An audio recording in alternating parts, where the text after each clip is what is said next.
Welcome into my office. I'm Brian.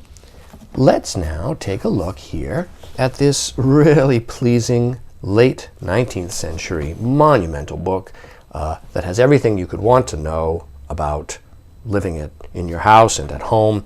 It's, well, the home manual.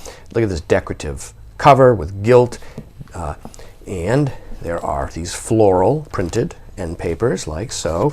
It is a monumental volume and well illustrated throughout. This is the author, Mrs. John Logan, and it's basically a compendium, an encyclopedic compendium to social, domestic, and business life.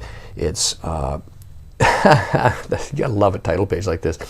Etiquette, hygiene, beauty, methods of money making, the care of children, games, geography, everything. Just, yes, sold only by subscription, which is interesting, meaning you could not go into a bookshop and purchase it. It had to have been purchased from a door-to-door salesman of books.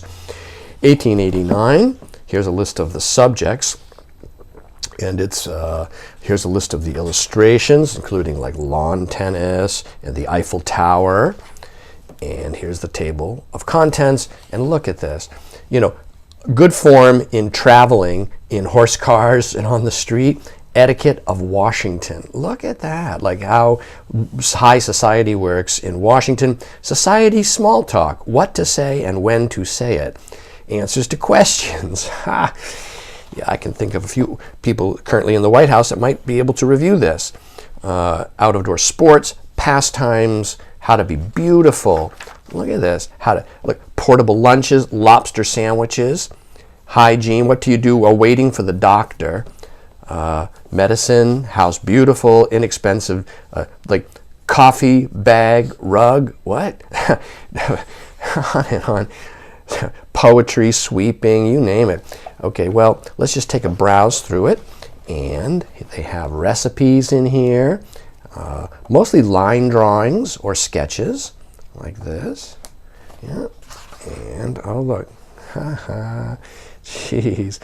Yeah, this is great. Mrs. Wanamaker, probably the wife of the famous, I think it's John Wanamaker, that owned a chain of department stores. He was sort of like a, well, like a Sears of his day. And here we go. The whole book goes on like this. Endless hours of, well, I would say fun reading from a modern perspective. Absolutely fascinating time capsule of society about 130 years ago. Yeah, this is really quite a snapshot into what would have been considered topics worthy of discussion and how to conduct yourself out in society and as a human being and so on. Yeah, lovely, clean example. Great book. It is available now online from me, Brian DeMambro.